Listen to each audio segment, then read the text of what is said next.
Marielle Guetchel, bonsoir. C'était bien fait, bravo. J'ai cru que j'allais m'endormir. Là. Il y avait c'est l'embarras tard du choix. pour moi. Nous, on est un peu des ploucs de la montagne et de la Corse. Alors donc, automatiquement, je trouve que c'est un peu tard, quoi. 1h15. Mais vous savez que cette émission repasse le dimanche à une heure convenable. Pour voir justement pour les grands-mères que je suis. 55 ans, ça peut être mes enfants, il n'y a pas de problème. Vous devenez vous, quoi? mon cher, parce que je crois Oui, que vous êtes Marielle. de 70.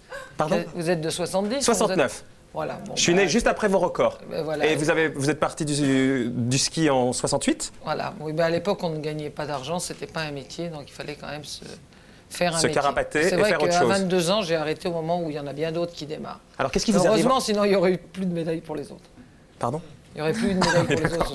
Qu'est-ce qui vous arrive? On n'entend plus parler de vous. À l'époque, vous donniez votre avis un peu sur tout et n'importe quoi aussi. Non, mais pas Et n'importe là, quoi. Pourquoi dire n'importe quoi? On représente, dans la société, on représente une catégorie de gens. On voit la dame tout à l'heure qui était interviewée qui disait que de toute façon elle en avait marre, et de la droite et de la gauche et de tout le monde.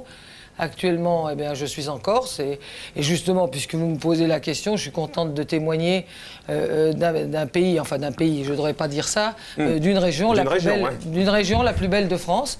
Et des continents... Vous êtes à la retraite en Corse, Marielle? Exactement, et des continentaux qui ne cessent de dénigrer les Corses et de dire « Oh là là, vous allez là-bas, vous allez rencontrer des attentats, etc. » Mais moi, je peux vous dire que c'est le département le plus hospitalier, où on rencontre des gens absolument adorables. Vous pouvez conduire normalement, on vous laisse passer à gauche ou à droite, et vraiment on colle une étiquette à la Corse qui ne convient absolument pas à tous les Corses, et c'est bien dommage, et je m'en offusque beaucoup, ça me trouble beaucoup quand j'entends tout le monde dire autant de conneries sur la Corse, alors que ce sont des gens merveilleux et qui feraient mieux de eux-mêmes balayer devant leur porte sur le continent. Je crois qu'il y a fort à faire, et autant à faire qu'en Corse où on est tout le temps en train de les critiquer. Et la télé, c'est fini, les coups de gueule, tout ça, on vient plus vous chercher, ou c'est depuis la condamnation autour de Marie-Josée Pérec que vous faites beaucoup plus gaffe? Non, je crois que Marie-Josée Pérec, je crois que c'est pas ça. Dans les interviews, vous savez, il faut en prendre et en laisser. Bon, aujourd'hui, j'ai un petit peu d'expérience, mais je m'en fiche. Moi, j'exprime toujours ce que je ressens, ce que je pense, même si j'ai tort. De toute façon, on a toujours tort vis-à-vis de quelqu'un. Hein. Mais le style Guetchel, c'est quoi? Oui, ça c'est le titre de l'émission. Le style Guetchel, c'est déjà la propreté. Ce qui n'est pas si mal que ça aujourd'hui. La propreté? C'est-à-dire que moi, je me sens investi, j'ai gagné des médailles sans avoir triché en aucun cas.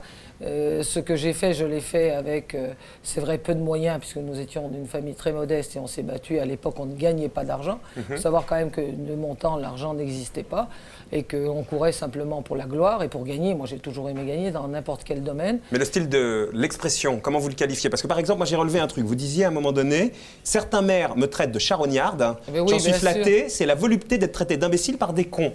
Voilà. C'est pas moi qui l'ai dit, c'est Jean d'Ormesson. Et il l'a dit sur France Inter une fois. Vous l'avez repris alors? Oui, je l'ai repris un petit peu amélioré. Moi, je reprends tout parce que j'estime que j'ai rien inventé, qu'il y a des gens tellement plus intelligents que moi pour avoir inventé. Mais ce comme style, La alors, vous le Fontaine définissez comment? ou Molière. Alors, permettez-moi de vous dire qu'on n'est pas des petits gamins, y compris vous d'ailleurs. Et tous ceux qui se croient investis de beaucoup d'intellectualisme pour savoir qu'en définitive, on n'est pas grand-chose. Et je dis non, je dis simplement que c'est maire. Pourquoi je m'insurge? Je m'insurge pour les enfants. Ça fait 15 ans que je me bats pour les enfants et que je leur apprends à faire du ski. Et quand je vois un petit bout de chou de 3 ans, de 5 ans, je vois tout à l'heure, Lio avait, je crois, 5 enfants. Quand je vois ces petits mômes partir sur les pistes de ski, et parce qu'un abruti estime que c'est son espace de liberté, le catapulter et le tuer, eh bien, je suis navré. Je ne peux pas être autre chose qu'une grand-mère et une mère absolument offusquée, scandalisée parce que les mères ne font pas assez. Je le dis et je le répète, ils ne font toujours pas assez. Il y a bien de la sécurité avec les pisteurs, etc. Mais quant à mettre des giratoires, ce que on peut appeler des chicanes, à la place justement des giratoires pour la voiture, pour empêcher aux gens des pistes rouges et des pistes noires de rentrer sur des bleus, sur des vertes, on ne les met pas et on vous répond tout simplement parce que c'est trop difficile à remettre et parce que ça nous poserait trop de travail. Ariane. Tout à l'heure, Marco parlait du style Guetchel. Vous n'avez pas vraiment répondu. Moi, je me souviens très bien de vous à une époque à la télévision où, au lieu de dire vous disiez Marielle Guetchel. Vous parliez de vous un petit peu à la troisième personne. Comme Alain Delon. Comme Alain Delon. Pourquoi? Je sais pas, parce que moi, j'analyse pas tout ça. C'est très difficile. Tout à l'heure, effectivement, je remarquais que Pascal, il disait souvent « moi, je ». Et c'est vrai que je me méfie, parce que quand j'étais jeune, on me disait « méfie-toi quand tu dis « moi, je », le « moi, je » est haïssable, parce que c'était soi-disant quelqu'un qui l'avait dit de très, très grand et très, très fort. Faut dire que quand on parle, on n'est pas toujours... Ceux qui vous écoutent, c'est sûr qu'ils vont vous dire, évidemment, vous dites une bêtise. Qui se mettent ici, qu'ils essayent de parler, qu'ils essayent de partir pour un combat.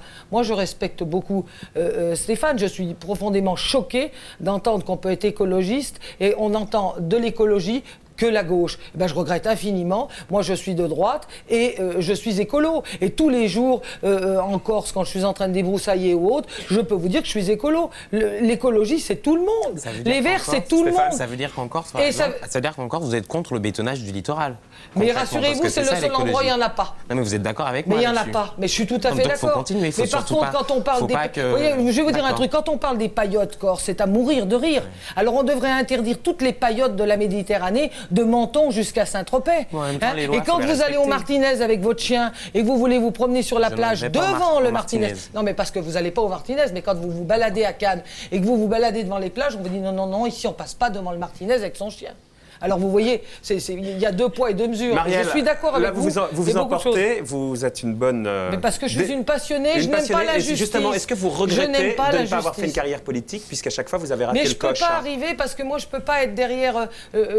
par exemple, elle m'a fait rire, Roxane. Puis en plus, moi qui suis totalement Cyrano de Bergerac et que je considère que c'est le film du siècle de M. Rapneau, eh bien, qui porte un très joli nom, je ne peux pas attendre après M. Seguin qui me dit « tu dis ça et pas ça ». Parce que moi je suis incapable.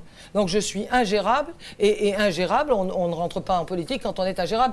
J'aurais plutôt un petit peu le tempérament de Stéphane, qui effectivement considère qu'il a une lutte à mener et qu'il l'amène, mais il va se faire bouffer. Ah bon? Ça m'étonnerait. Stéphane, vous avez peur de vous faire bouffer? Non, j'ai pas peur. Moi, la vraie question que je me pose de temps en temps, je me dis à quel moment tu es un élément subversif pour le système et à quel moment tu es partie prenante du système et tu deviens toi-même un élément de conservation. Et le jour où j'aurai l'impression, en gros, que j'ai vieilli, que je deviens comme les autres, que je m'accroche à ma place, j'espère que ma maman, dont vous parliez tout à l'heure, mes potes, ma copine me diront allez, salut. Marielle, vous êtes fait bouffer en étant comme Stéphane, hein? C'est l'expérience qui vous fait parler? Moi, je prends un exemple. J'ai été élu à la Fédération française de ski en tant qu'ancien champion. Et bien sûr, les autres qui avaient été élus n'étaient jamais au comité directeur. Et moi, j'y étais. J'ouvrais ma gueule, j'étais pas d'accord. Je disais, mais pourquoi ceci, pourquoi cela? Et bien, j'ai fait un coup. Et après, Honoré Bonnet m'a dit, te présente pas, tu vas être battu. J'ai dit, non, j'attends qu'on me batte. Il y a quelques années. À la limite, aujourd'hui, si j'étais ministre des Sports, en tous les cas, je trouve que Marie-Georges Buffet fait bien son travail. Et malgré tout, il y a eu deux ministres des Sports qui étaient féminines. C'était Edwige Avis et Marie-Georges Buffet. Vous voyez, je suis gaulliste du général de Gaulle. Hein. Qui incarne le mieux le gaullisme aujourd'hui pour vous? Et on va terminer là-dessus. Qui incarne le mieux le gaullisme? Voilà, Personne. Philippe Séguin, bien sûr. Vous n'avez pas l'oublier, Roxane, faites gaffe. Non, mais je n'ai pas intervenu. À la limite, c'est vrai. Bon. Voilà. Très bien. La politique... Et puis, n'oubliez pas qu'il était maire d'Épinal et que ma mère était née à Épinal et que c'est la personne que j'ai le plus aimée dans ma vie. Vous avez dit il y a 16 ans que vous ne pouviez pas faire de la politique parce que vous n'aviez que 39 ans et qu'à 50 ans, peut-être, parce que vous seriez bonne et que la société n'était pas prête à avoir des hommes politiques de 39 ans, comme quoi la société a évolué en 16 ans. Pourquoi vous ne relancez pas dans la carrière plutôt que d'aller en Corse découper les rosiers? Non, mais je fais d'autres choses. Je m'occupe quand même du ski et de la sécurité sur les pistes de ski. Maintenant que j'ai du temps, je vais pouvoir m'en occuper fermement. Et je dirais que simplement, les choses se présenteront parce qu'elles se sont toujours présentées à moi dans la vie, d'une façon ou d'une autre. Et à partir du moment où elles se présenteront et où quelqu'un en qui je crois, et pour l'instant, je vais vous dire, tout le panel que je vois devant moi, je suis comme les Français, j'en ai ras la casquette, ça pompe son fric à droite comme à gauche. C'est un peu vous allez voir, on va encore payer pour la vache folle. Et qui s'est préoccupé de celui qui fabriquait les farines?